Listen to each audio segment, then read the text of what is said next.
its pleasures did tempt me to stray. I saw not the danger that lurked on the way. The toils closed around me. I knew no release, but Jesus has found me and given me his peace.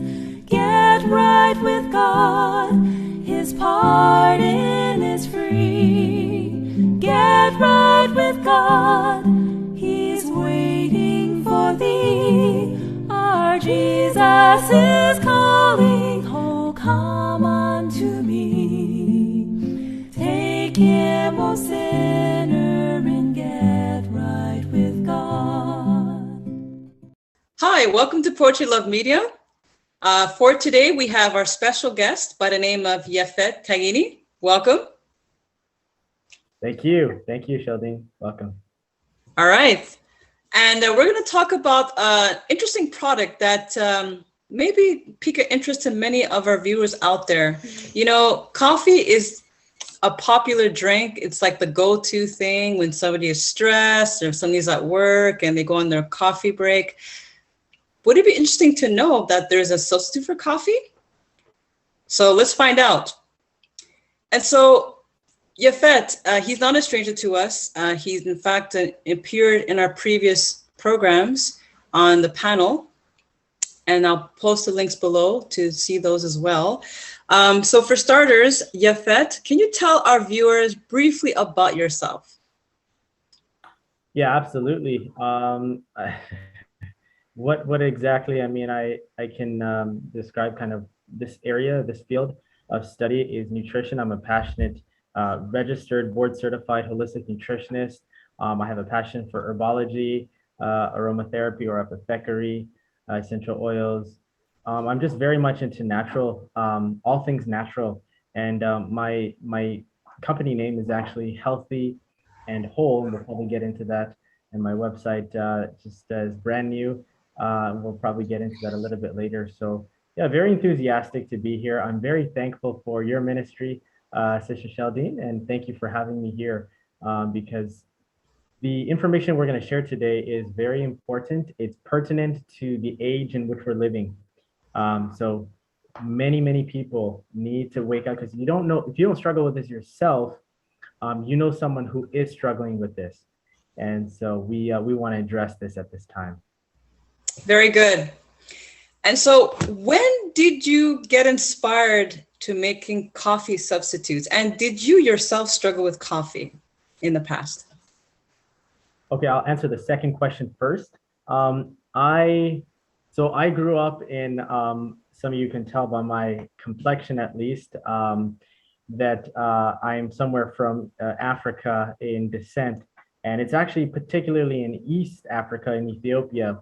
And that's where coffee actually gets its name. It's derived linguistically from the Sheba province there, the Queen of Sheba province called Kaffa, Ethiopia. And so that's really where we get the name coffee from. Its roots are directly from Ethiopia. And my parents being Ethiopian, we did what Ethiopians do. And if you've ever been to an Ethiopian restaurant, guess what they serve you? A big, dark, black cup of buna, otherwise known as coffee. And they don't mess around either. Some of the sisters, they make sure you get a round or two and send you away with one as well, because that's just culture, that's custom, that's how we do things in our culture. So I grew up like that, none the wiser and very ignorant as to what its effects were doing on myself and those around me. So that's kind of the second question is, did I drink it? Yes. Was I an addict? I can't really recall craving it that much. Back in Canada, where I actually am from, I was born and raised in Canada, Edmonton, Alberta. They have something called Tim Hortons. And Tim Hortons is kind of the equivalent of Starbucks, those of you who are American. And Tim Hortons had a iced cappuccino. And I remember on a hot summer day, I really craved that stuff. And so, yes, I was, for all intents and purposes, semi-addicted to that. I feel like I had more of an addiction to another form of caffeine, which came in the form of chocolate. Um, I'm a former chocoholic. Um, so, a lot of people can relate to that as well. And actually, I have another product by God's grace addressing that very issue. But yeah, it's definitely been a rich heritage in my life. Just the smell of coffee, and it's around. So yeah, looking back now, I can say that God was definitely prepping me for such a time as this, and just kind of like exposing me to certain things for sure.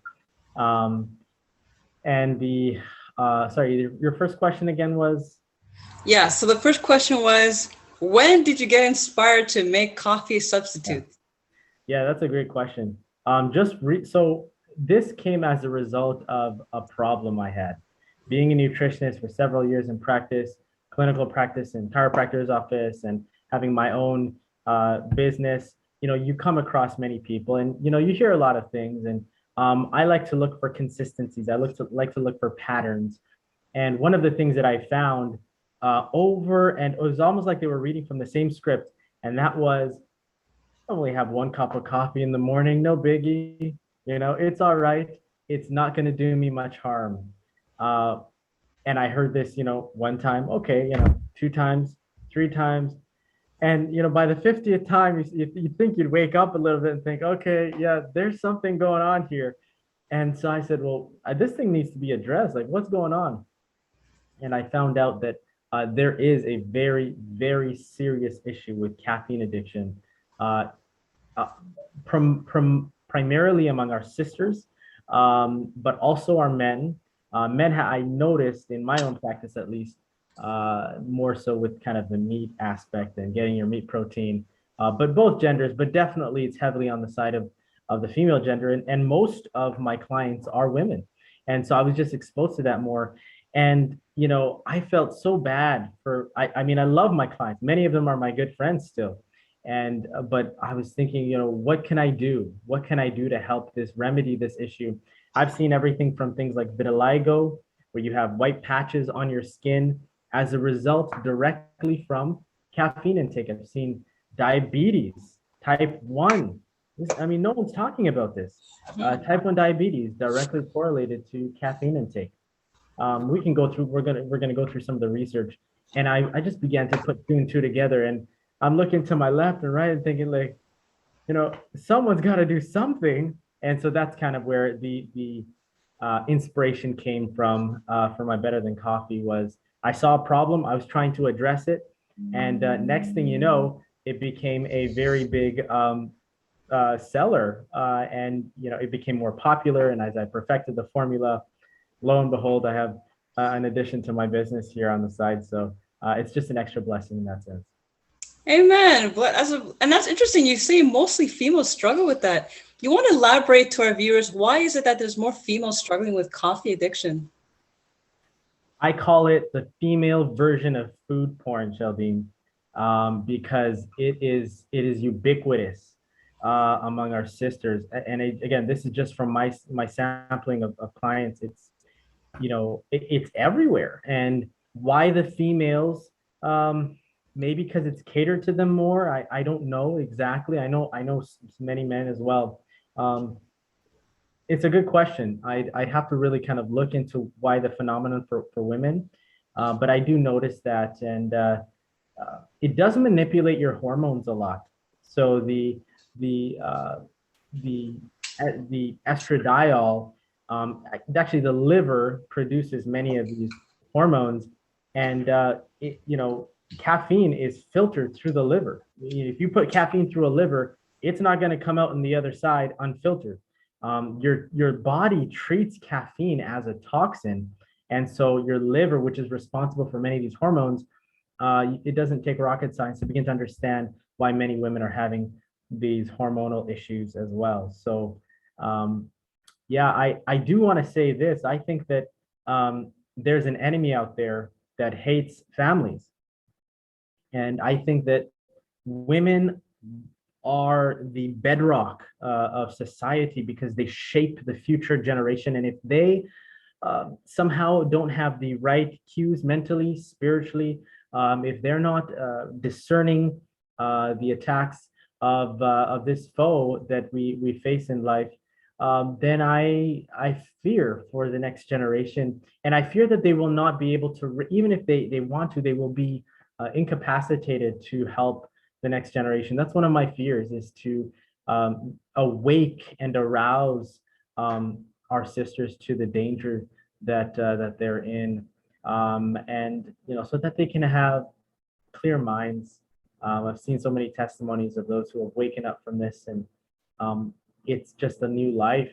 It's just you think differently, and your priorities are different. You have more energy. Adrenal fatigue begins to go. So much of chronic fatigue syndrome is just caffeine addiction, sleeplessness, irritability, anxiety, depression. The list goes on. So yeah, it just is one of those things, everything a man struggles with, a woman struggles with, but there's kind of a tendency of one way or the other for some things, and this is one of those things. Very good, Yafet. Very well said, and very important that you brought that out, which you'll cover later in this interview. Now, can you tell our viewers about your products, and are there any testimonials as well? Well, before that, I don't know if you're okay, Sheldon. I'd like to just briefly help our audience just to understand more about what caffeine is doing to them. Is that okay with Yeah, go right ahead. So just to give you just a very simplified version of the science, but when someone takes in caffeine, it messes with our neurophysiology. That means you have neurotransmitters in your brain, and when we take in caffeine, these are poisons. Caffeine is a toxic alkaloid that comes from the coffee cherry. It's an inedible coffee cherry seed. So imagine eating a cherry and then spitting out the flesh and eating the inedible seed. It doesn't really make too much sense. And yet that's what we do for coffee, and we roast it on top of that.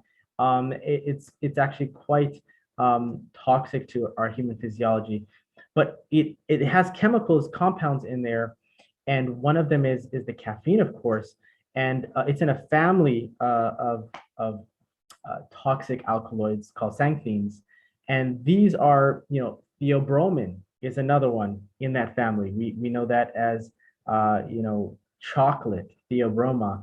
Right. Chocolate, a little bit different, doesn't work the same way, so I don't want to put it on the same bar, but it is in the same family, and so we have to be careful about these things. And so when we take this caffeine in, it messes with a couple neurotransmitters, one of which is called adenosine.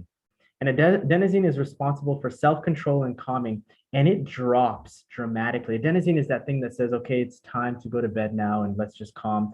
And of course, when you take that cup of coffee, you're alert, you're awake.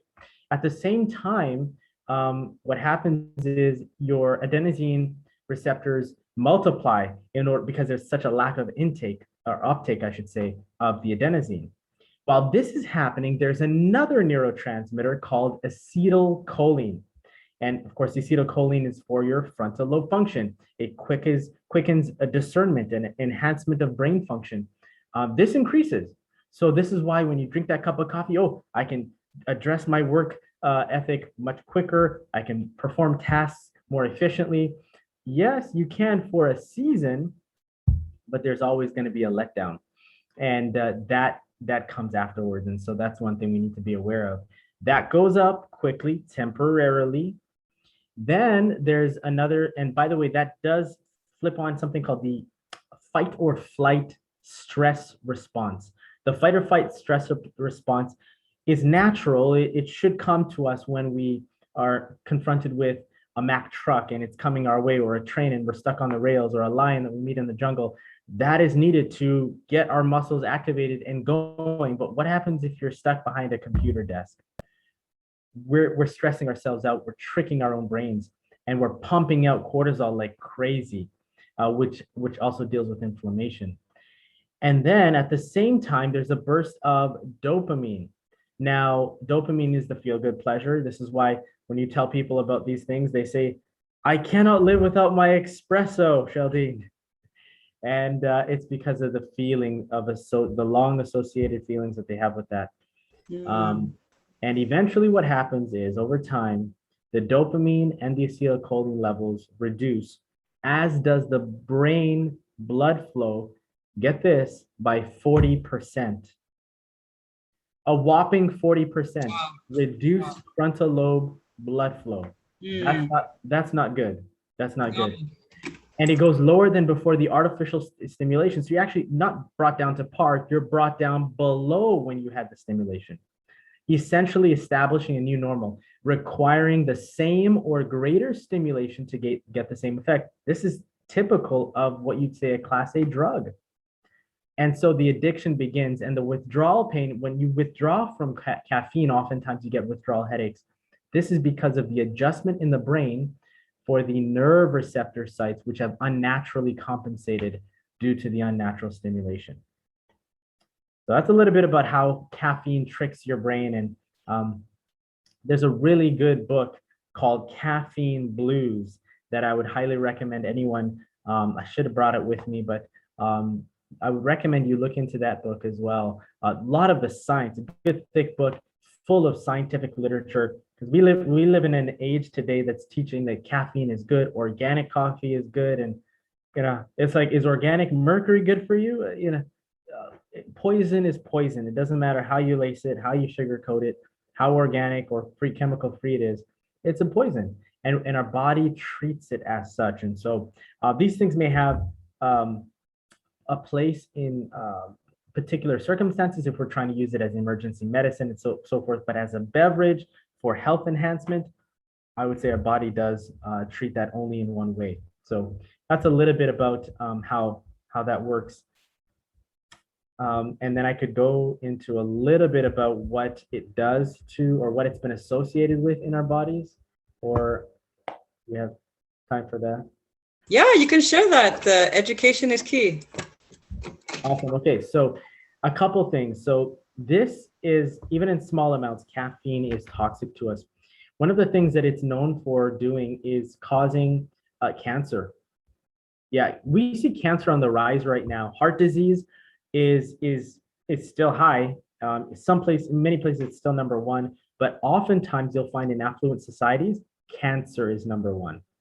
What do we find still everyone consuming? Yes, meat, and that is also associated with cancer, but caffeine. Recently, it's been discovered that caffeine damages the chromosomes of cells in the same way as do chemicals that cause cancer. So some doctors believe that drinking caffeine, like coffee, tea, colas, etc., can increase the likelihood of having cancer. Very interesting. Cancer is produced by an alteration in the chromosomes in the nuclei of the cells, and by the complex factor of 3 variables, a virus, an agent to weaken the cells, and a naive susceptibility. The nucleus of a cell undergoes a change and cancer is born. We're talking about how it starts. In all living beings, the genetic apparatus is fundamentally the same, whether in bacteria, lower animals, or man. Change in the nucleus, so this is talking about a cellular toxicity. Change in the nucleus of a cell is called mutation. Caffeine has been found to cause genetic mutations in bacteria and to interfere with the repair of damaged chromosomes. Think also pregnancy, okay? Actually in Utah, interestingly enough, Utah is known for Mormons, right? Most people who are in Utah, they have a high concentration of Mormons. Well, Mormons abstain from coffee. They have the lowest rates of miscarriage in the country. I'm just saying, it's very wow. This statistics. Yep, Mormons do not use alcohol, tobacco, or caffeine. Contrast that record with 550 families in Illinois, where it was found that 13 out of every 14 women who drank as much as 7 cups of coffee daily had an unfavorable pregnancy. And it's amazing, we tell pregnant women, don't take this, don't take that, don't take the other, but they're sipping on their Tim Hortons, worried about all the herbs and natural things they shouldn't have. And there may be a place for that, but perhaps the worst thing is what they're taking in their cup. The unborn baby has an immature liver that is not able to handle poisons well. Chemicals such as caffeine can cause permanent injury to the baby. Caffeine can cause the same type of effect on the baby as radiation. So this is no small thing that's taking place here. On the skin, we talked about that already. Different malformations on the eyes, the skin, the blood, the arms, the legs, the skin color, as in vitiligo. I had one client, she's a dear soul, and she was embarrassed. She had to put up makeup all the time because she was so scared about what's happening with her face. And eventually she just haphazardly just kind of gave up the caffeine for whatever reason. And you know what? Gradually over the months, her skin complexion came back. And she didn't even put two and two together until I told her this. And she realized, oh, the caffeine was the problem. Wow. Imagine that. So those with acne problems, continue. Yeah, well, I don't want to cut you. Go ahead. No, it toxifies the liver. So yeah, a lot of liver issues manifest on the epidermis. Absolutely. Caffeine is in the same class as we talked about, same class of chemicals as, get this, morphine, nicotine, cocaine, purines, that's in meat, and strychnine. Now, we would never tolerate any of these other people, any of these other chemicals with people, but what are we doing with caffeine? Caffeine's right in the mix, and we give it a green light.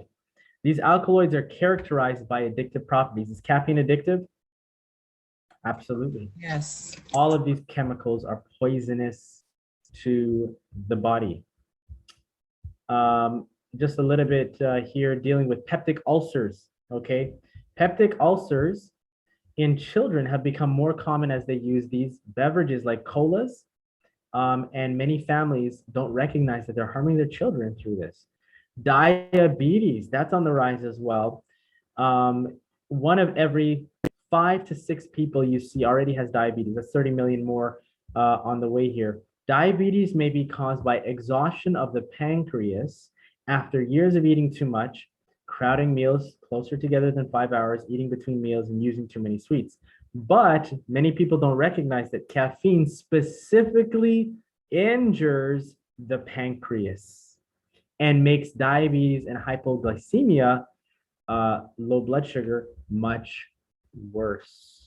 Interesting. One of the things I find very interesting is the implications that caffeine has on our emotions. Notice this: abusive behavior and irritability.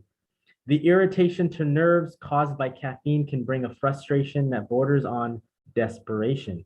Unfortunately, a pattern of abusive and antisocial behavior is learned while the nerves are under irritation, and months or years may be required to remove them from the personality expression. In other words, caffeine is directly affecting our character.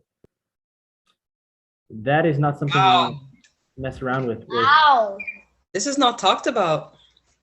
No, I mean, if it is talked about, we just relegate it strictly for the physical. This deals with our emotional well-being. It deals with our emotional quotient, our EQ, intelligence. Well, that explains why when someone doesn't have their coffee, they could get cranky and so forth, right? Yep. In fact, some of the symptoms include headache. That's the typical one. We've also found things like allergies, insomnia, okay, irritability, palpitation, fever, flushing, and other symptoms are attributed to caffeine as well. The coffee or cola drinker is not as efficient or alert and suffers under fatigue from constant use of caffeine. In other words, it's a drug. You don't operate normally without it. This is your quote unquote new normal with the drug.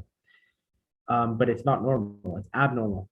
Cravings are more frequent and more intense, and now get this, alcohol and tobacco habits become almost unbreakable if one is constantly using caffeine.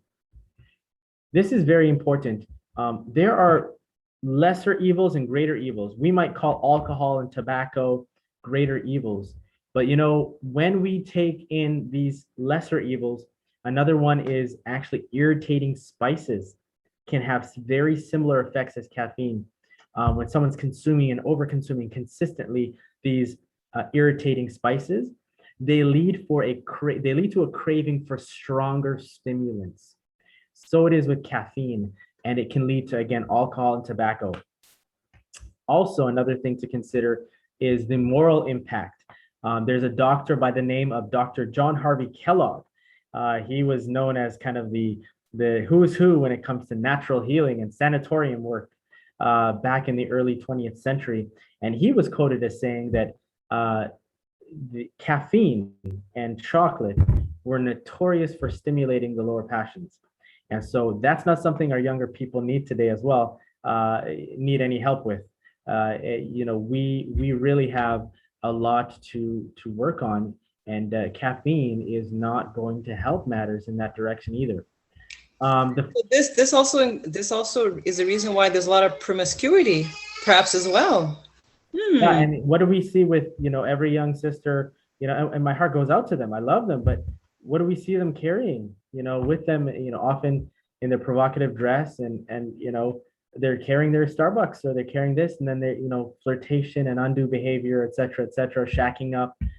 It can be, yeah, it can neurologically and physiologically, there is an impact. There's definitely a connection there, and oftentimes people find they can help themselves get off pornography, for example, or adultery or whatever, when they break free from caffeine. Yeah. So basically what we understand based on what you explained, is that these stimulants could cause a stronger drive for deeper stimulants and addiction issues, correct? Correct, absolutely. Yeah, the pharmacological effect of caffeine is achieved just by a little bit, so 60 to 100 milligrams of caffeine. But the toxic effects begin even at a lower level. So it takes a determined effort. I can't tell you how many clients have said, "Oh, I tried to quit, but I went back. I tried to quit, and went back." Be persistent, and you will do it. And we're praying for all our sisters and brothers who are struggling with this. But it definitely is something that needs to be overcome, and it can be overcome. And you'll be better off without it. And you can take something better than that, which is better than coffee. And we can talk about that briefly here. But there's a quote I want to read. I think you were going to ask a question about inspiration. Is that correct, Sheldine? Yes, correct. Okay. Yeah, I have a quote here. There's much that could be said, but this is interesting. I pulled out this quote from 130 years ago. Okay, so this is, yeah, I mean, back then they were saying, it's okay to go half naked and walk outside, with your windows open, and just crazy things like this, like stand on your head and you'll get healthier. But interesting, there was one individual particularly who had mentioned certain things regarding caffeine. And here's what she said. Tea is a stimulant. Now, tea, many of my clients, again, they go from the coffee, and they say, well, that's not okay. I'll give you that, Yafet. But green tea, after all, it's got the L-theanine, it's got the EGCG, it's got the anti-cancer, polyphenol, catechins, but it does also have problems. Yeah, green tea, and my it's in the works. I've actually almost essentially finalized a better than green tea formula. Very exciting. And should I like to hear about that one? Definitely keep us posted on that. Thank you so much for that. I appreciate that. So, but tea is definitely an issue as well. Tea is a stimulant, and to a certain extent, this is what she's saying now, quote, tea is a stimulant, and to a certain extent produces intoxication. It gradually impairs the energy of body and mind. Its first effect is exhilarating. So it feels like you're on a new plane, cloud 9, because it quickens the motion of the living machinery, and the tea drinker thinks that it is doing him great service. But this is a mistake. When its influence is gone, the unnatural force abates, and the result is languor and debility corresponding to the artificial vivacity imparted. The second effect of tea drinking is headache. Where have we heard that before? Remember, this was 130 years ago. Headache, wakefulness, palpitation of the heart, indigestion, trembling, and many other evils. And then she says, coffee is a hurtful indulgence. It temporarily excites the mind to unwanted action. But the after effect is exhaustion, prostration, paralysis of the mental, moral, and physical power. So we talked about already briefly how this crosses the barrier from physical and actually goes into our mental and spiritual health. The mind becomes enervated, and unless through determined effort the habit is overcome, the activity of the brain is permanently lessened. Serious stuff, Sheldon. All these nerve irritants are wearing away the life forces, and the restlessness caused by shattered nerves, the impatience, remember we're talking about character, the impatience, the mental feebleness become a warring element, antagonizing to spiritual progress. So if there's one thing we want to come away with, this is more than just your physiology. This is talking about your character, and these things will last for time and eternity. So all the more reason to make sure that we abstain from these things as much as possible. And you know, the scripture says the same thing in 1 Peter 2:11. Dearly beloved, I beseech you as strangers and pilgrims, abstain from fleshly lusts which war against the soul. And typically we think about, again, sensuality, sensual sins, and so forth, but rarely do we think of things like coffee. But this is a fleshly lust that the body desires and it often can be addicted to. And it wars against the soul. Our mind, body, and spirit is what makes up our soul. And it does war against that. So we want to abstain from these things, and we'll be better off for it. Very good and very important. A good encouragement and also a counsel for our youth and young at heart as well. Now, any future projects? Now, you did mention about the green tea, so that's kind of along the lines of future projects. Do you have any other product lines that equate with stimulants that people may be struggling with today? Well, yeah, so I have a better than green tea. That's really exciting. Again, it's kind of a miracle how that happened too, but that's for another day. And then I have a better than curry. So it's called my cool spice mix. Again, we talked briefly about that irritant nature of spices, heating spices, but there are herbs that you can take to, you know, give you flavor, nothing wrong with that, but that don't inflame and cause irritation to the gastrointestinal tract.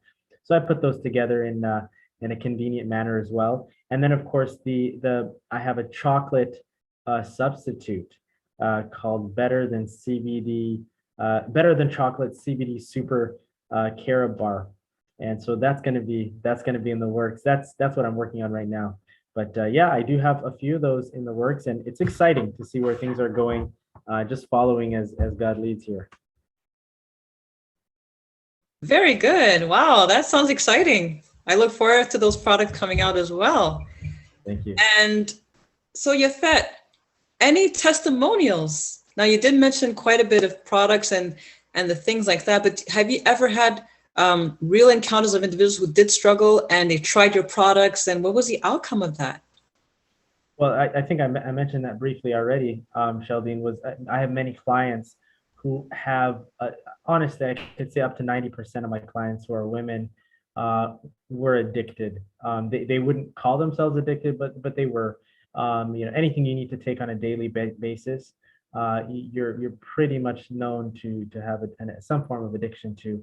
And so, yeah, they were struggling, and I've heard nothing but good comments about my product. And, you know, you can go to my website. I can mention it now. It's www.healthyandwhole.org. And you can see some testimonials there as well. We're going to be putting up the coffee online there shortly as well. But yeah, healthyandwhole.org has some testimonials that you could go through. But I mean, many people are just hailing this as a great substitute because they don't want to compromise on taste. So the dual nature of my product, the inspiration that came to me was I wanted something not just to mimic the taste, I wanted something that would give both the taste and the effect. You know, you can go to, I'm not going to name any of my competitors, but you can go to the health food stores and you can see some of these coffee alternatives, and it's all about the taste. But I said, well, what if you could actually mimic the taste as well as the effects. And what I mean is, we know that caffeine, as we explained at the beginning, it enhances your dopamine levels. So it makes you feel good. Well, are there herbs that can help do the same thing, but modulate it in such a way that it doesn't go back down below par? Interesting. Yeah. Same thing with acetylcholine. Are there ways that we can take things in that will help enhance our frontal lobe function? They're called cholinergic herbs. And yet at the same time, not cause a depreciation in mental capacity. Could it be? Has God provided these things for us in nature? So I put my thinking cap on, put my Dr. Kellogg cap on, and prayed and researched and studied. And by God's grace, we came out with this thing, and it's been a tremendous blessing thus far. So I'm very thankful to have come out with this. And you can see some of the herbs in the back banner here. The main one being, of course, the Mayan Coffee. There is a QR code to each purchase, and there's actually a pamphlet that we've come out with that anyone who purchases it will get a free copy. And it actually goes through all of the herbs here. And you can see quite, this is not everything I wanted to fill on there, but at least I put enough information to get a pamphlet's worth. And you can see the benefits of what is really in this coffee and the benefits that God has provided for us in nature. And I'm a connoisseur of herbs and natural medicine. And so we've got things like Schisandra berry, which has been known to enhance frontal lobe function, and it is like a caffeine stimulant without taking you down below par afterwards. So Schisandra is one of the most popular herbs, and I love Schisandra berry because of its beautifying and tonifying effects, and it's up to par with things like milk thistle when it comes to liver detoxification. So there's that. There's the ginkgo biloba for brain circulation. There's the Panax ginseng for energy. Yep. The chaga. Yeah, many people are aware of Panax ginseng. Yep, chaga mushroom, and the chaga mushroom is actually the highest natural source of antioxidants. It's very rich in betulinic acid, which is an anti-cancer acid as well. And so that chemical is very powerful. It's actually derived from the birch tree. It's concentrated in this chaga polypore mushroom, and it's doing wonders all across the world to help people with the cancer issue. Shilajit, it's a powerful antioxidant, but it's also rich in something called fulvic acid, which is a potentiator and a detoxifier. Very, very good research that's been put out there on fulvic acid. Unsulfured blackstrap molasses. What do women need? Iron. Iron. Right. And calcium for osteoporosis. And what do we find in blackstrap molasses? Not only the molasses taste, but you find the richest sources of calcium and iron. Speaking of iron, beetroot juice, it builds up blood, but it's very rich in nitrates, which help expand the cerebral vasodilation to the brain. In other words, the arteries that go to the brain are enhanced and opened and widened up as a result of taking these things. White peony, balance. This is actually, it lowers testosterone in women, but not in men. So it's very interesting how that works. Yes, mesquite, it helps nourish the body. Carob is a nice chocolate substitute. Chicory gives that nice earthy flavor, and it's a prebiotic. Monk fruit is my natural sweetener. And then we have Mayan coffee. Mayan coffee is the coffee addict's best friend when it comes to alternatives. And when I discovered this, I said, well, how come I hadn't heard about this before? And I'm very thankful for this privilege to utilize this. And again, it's just making use of what God has already given to us. So yeah, that's kind of my formula now. I remember I had a list yay big, trying to fit all those ingredients. And I said, well, I can only muster in 13 at this time. And I'm thankful to do that. But yeah, there may be other flavors in the future. You never know. But for now, this is what I have here, Better Than Coffee. It's gluten-free, it's lab verified. It is classified as a brain nootropic, so it enhances frontal lobe function. Anyone who's trying to struggle with memory, or you just get that brain fog, oftentimes due to caffeine, this is a great elixir for you that you can take. You just take a teaspoon, mix it in boiling water, you sieve it, and you sip away. and get all that brain and nerve nourishing components inside of you on a daily basis, and you'll be better off because of it as well. Very good. Thank you, Yafet. That was a good crash course on herbology there. Okay, so you pretty much covered all the questions that I have, and you did share some words of encouragement. Any final thoughts? And our viewers can go to the website. Can you repeat the website for our viewers' sake, please? To those maybe tuning in later in the video or so forth, but just for the sake of our viewers, can you repeat the website, please, for us? Yeah, sure, absolutely, Sheldon. So the website is called www.healthyandwhole, that's with a WHOLE.org. And you can check us out there, and there's a lot of goodies. You can find there free resources, etc. And we're going to be adding to that more and more, blogging and podcasts hopefully in the future here as well. But that Better Than Coffee should be up there very shortly. And you can also find me on Telegram, which is kind of an uncensored Instagram. It's becoming more and more popular with young and old today. And you can find me at Healthy and Whole. So at Healthy and Whole. And you can find me and follow me there on my channel on Telegram as well. Very good. Very good. So any closing words of encouragement for our viewers who may be watching? Well, it can be a trial. And, I think the one thing that I have learned is that coffee is like a Band-Aid. It's a drug in every sense of the word. And the real issue is not coffee. What I've discovered, at least in my own practice, is that the real issues were much deeper. They were relational, and they were emotional in nature.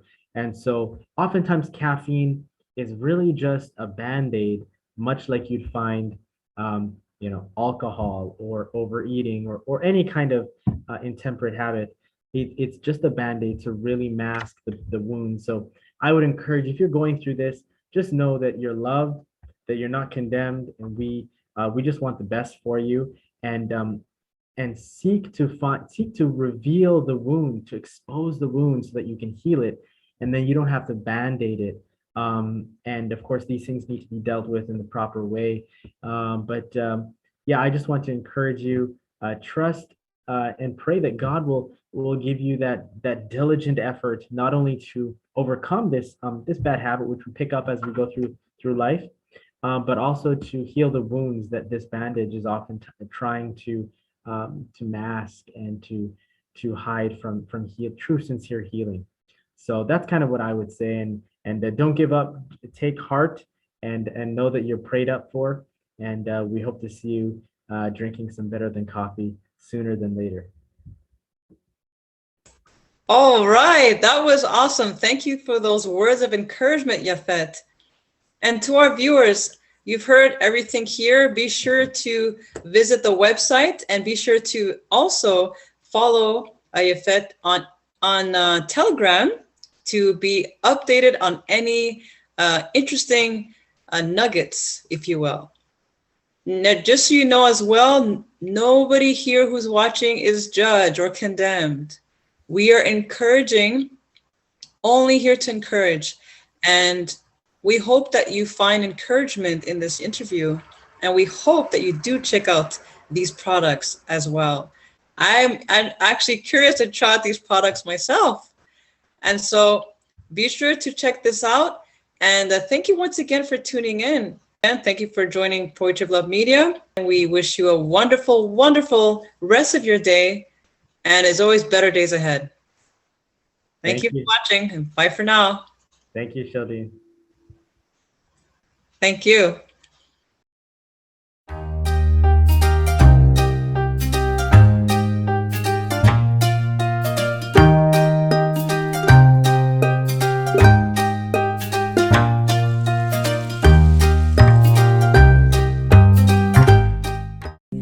Get right with God, His pardon is free. Get right with God, He's waiting for thee. Our Jesus is calling, oh come unto me. Take Him, O sin.